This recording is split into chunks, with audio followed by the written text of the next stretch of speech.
I want to thank everybody for staying late. I know it's late. We beat a very good Duke team tonight, and they're good because they can do everything. They can score inside out. We had no answer for Vernon Carey, and we knew it coming into the game, but we wanted to do a good job of not letting the other guys beat us from the outside. I thought our guys stepped up completely for the challenge. We had some guys who played really great defense, and guys played in different segments. I thought Devin Daniels really carried us in the first half, got to the hole. One of our game plans is we wanted to kind of drive the basketball and not settle for threes because after the BC game, we wasn't shooting the three very well. And then I thought Markell, DJ, CJ Bryce, all of those guys finished strong. It's a very good win for us. It's a win that we needed because obviously we just lost one on the road. So excited for our guys. We talked about the last couple of days what a great opportunity this would be, and we stepped up to the challenge. So questions? How do you harness this, Kevin, in moving forward for these last 5 games to close out the regular season? Well, we're a good basketball team when we've got everybody healthy. And we've talked about that all year long. The only guy that we don't have is Pat, and obviously when we add him back, we get another guy who can shoot the basketball. But we just want to build on it. We had won 2 road games and could have won 3 road games in a row, and so we had some momentum even though we lost the BC game. And I thought our guys accepted, coming home and did a great job. Our fans were tremendous tonight. Our students were great. Our fans came out for us. It was a great game for us. It was a tremendous atmosphere, and we won a great game. You were up 20. When Markell made the acrobatic layup the first 2 minutes, did you know you were getting good Markell tonight, or did you know even before that? Markell's always good, Joe. You know that.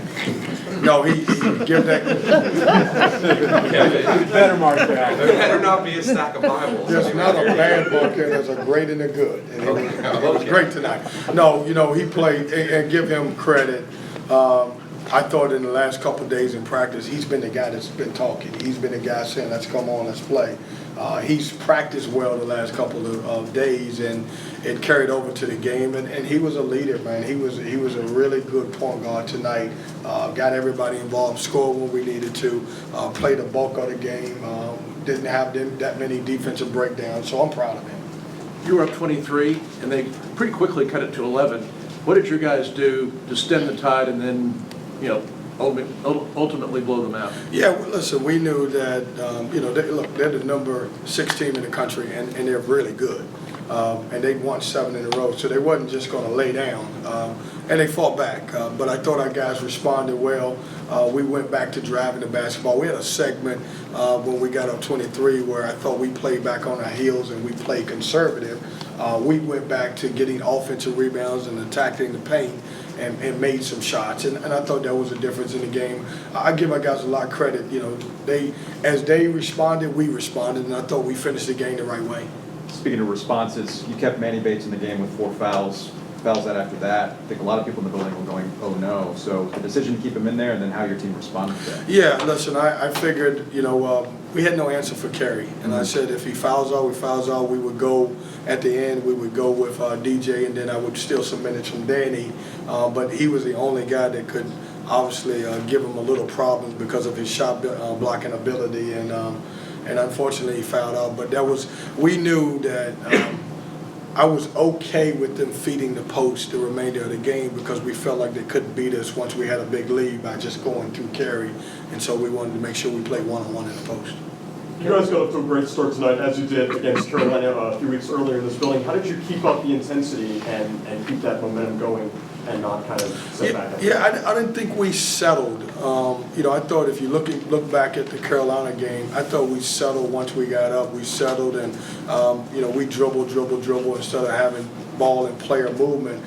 Tonight we went into it making sure that I wanted to run more sets instead of guys just trying to go one-on-one and make plays. Now, we did that at the end to kill clock, but I wanted guys to run more sets so we could get some plays off and be able to score that way. Kevin, what changed for DJ in the second half? He was engaged in the first half, 2 for 7, but 6 of 8 in the second half.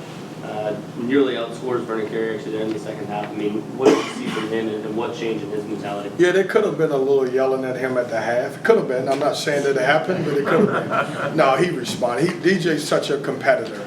And, you know, obviously, Vernon Carey's good. I know I've said that 5 times, and, you know, I know DJ wanted to play well and Manny wanted to play well, and I just think he responded and made some plays. Look, he was coming into the game 1 for 12 from 3, and he stepped up and made a big 3. That's his last one he's taken for the year, though, so you know. Kevin, CJ said he was thinking of this game more in terms of that you wanted to beat Duke because they were in first place in the league, and you wanted to beat Duke more so than your NCAA tournament chances. You've talked to us about what this game type of win could mean for your NCAA chances too. Have you had that conversation with them, or do you just try to keep them in that single day mode? Yeah, so what we talked about, Joe, is getting well. We dropped the game at BC. It just happened that we were playing a team that was above us in the standing, and they were number 6 in the country. So we had 2 opportunities. One of our opportunities, obviously, is to get well because we just lost. But the second opportunity was to beat a team that's higher ranked than us in the conference, and also a team who's really good. I don't really talk about that with those guys. We just talk about the next game because I'm not sure that they can handle that. I think if I put pressure on them and say we have to win this game for your NCAA hopes, I'm not sure we respond the same way tonight as we did. So we just talked about here's 2 opportunities that you can take advantage of. And on that note, you have another nationally ranked team coming in here in 3 days. You have 2 days to prepare. How will you handle that with your team? Obviously, they're sky high tonight.